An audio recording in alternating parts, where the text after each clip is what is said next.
Welcome back to కార్తీస్లోక్ channel అండి. విద్యా దృక్పథాలలో part 6 చెప్పబోతున్నాను. ఇంపార్టెన్స్ మాత్రం క్వశ్చన్ చెప్తానండి. టోటల్ ఏం చెప్పను, డైరెక్ట్గా ఆన్సర్ చెప్పేస్తాను. 27th question. వ్యక్తిలోని శారీరక, మానసిక, ఆధ్యాత్మిక పరమైన అత్యున్నత అంశాలను సమీకృతంగా వెలికి తీసేది. కరెక్ట్ ఆన్సర్ ఈజ్ విద్య. Next 30th question. గాంధీజీ మరికొన్నాళ్ళు జీవించి ఉంటే ప్రాతిపదిక విద్యలో కాలానుగుణంగా కొన్ని మౌలిక మార్పులను తెచ్చి ఉండేవారు అని చెప్పింది ఎవరు? Correct answer is Acharya Vinoba Bhave. Next question 34th question. వ్యక్తి తనకు తాను ఆలోచించి తానంతట తాను తీర్చిదిద్దుకునే ప్రక్రియను ఏమంటారు? వ్యక్తి తనకు తానే ఆలోచించి తనంతట తానే తీర్చిదిద్దుకునే ప్రక్రియను ఏమంటారు? కరెక్ట్ ఆన్సర్ ఈజ్ క్రమశిక్షణ. 41th question. విద్యార్థుల స్వేచ్ఛకు అడ్డు రాకండి, వారికి ఎదురయ్యే చిన్న చిన్న ఇబ్బందులే వారి మార్గాలను సవరిస్తాయని తెలియజేసిన వారు? Correct answer is Rabindranath Tagore. 58th question. తెలివి అంటే పిల్లవాడు స్వతంత్రంగా భయం లేకుండా ఆలోచించగల సామర్థ్యం అని అభిప్రాయపడింది. తెలివి అంటే పిల్లాడు స్వతంత్రంగా భయం లేకుండా ఆలోచించగల సామర్థ్యం అని అభిప్రాయపడింది. Correct answer is C Krishnamurti. Next 59th question. అధ్యాపకత్వం అంటే సమాచారాన్ని అందించడం మాత్రమే కాదు, తరిచి చూసే మనసును విద్యార్థులు అభివృద్ధి చేయడం అని నిర్వచించింది. Correct answer is Jiddu Krishnamurti. Next 70th question. గతం మన పునాది, వర్తమానం మన సామాగ్రి, భవిష్యత్తు మన లక్ష్యం అని అభిప్రాయపడింది అరవిందుడు. 77 గీజుబాయి రచించిన పుస్తకాలేవి? పగటికల మాస్టారు పాఠశాల. ఫస్ట్ వన్ పగటికల, సెకండ్ వన్ మాస్టారు, థర్డ్ వన్ పగటికల మాస్టారు, ఫోర్త్ వన్ పాఠశాల.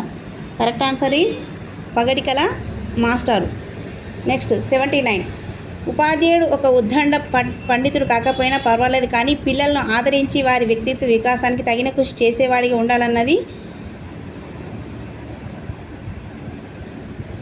కరెక్ట్ ఆన్సర్ ఈజ్ గీజుబాయ్. ఉపాధ్యాయుడు ఒక ఉద్దండ పండితుడు కాకపోయినా పర్వాలేదు, కానీ పిల్లలను ఆదరించి వారి వ్యక్తిత్వ వికాసానికి తగిన కృషి చేసేవాడిలా ఉండాలని అన్నది గీజుబాయ్. నెక్స్ట్ 93 పని చేయడం ద్వారా నేర్చుకోవడం అను బోధనా పద్ధతిని ఎక్కువ ప్రాముఖ్యతనిచ్చింది. Correct answer is Rousseau. 94 question. Heuristic పద్ధతిని ప్రవేశపెట్టింది. Correct answer is Rousseau. Next 98 Froebel ఏ సంవత్సరంలో Froebel the education of man అనే పుస్తకాన్ని ప్రచురించారు? ఫ్రోబెల్ ఏ సంవత్సరంలో Froebel the education of man అను పుస్తకాన్ని ప్రచురించాడు? ఏ సంవత్సరంలో? Correct answer is 1862.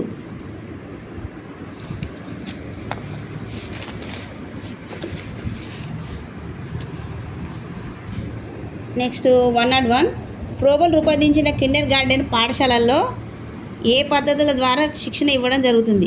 ఫ్రోబెల్ రూపొందించిన కిండర్ గార్డెన్ పాఠశాలలో ఏ పద్ధతుల ద్వారా శిక్షణ ఇవ్వడం జరుగుతుంది? కరెక్ట్ ఆన్సర్ అన్నీ పైవన్నీ. పాట, అభినయం, నిర్మాణం, పైవన్నీ. కరెక్ట్ ఆన్సర్ ఈజ్ పైవన్నీ. 104 పెస్టాలజీ ఏ గ్రంథాన్ని చదివి ప్రభావితుడయ్యాడు?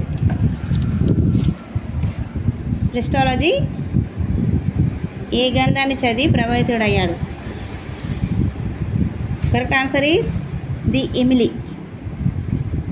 Emily. Last question 106 doctor Maria Montessori ఏ దేశస్తురాలు? Correct answer is Italy. So ఈ వీడియో మీకు నచ్చితే please like, share and subscribe చేసుకోండి. ఏమన్నా డౌట్స్ ఉంటే కామెంట్లో తెలపగలరు. Thank you.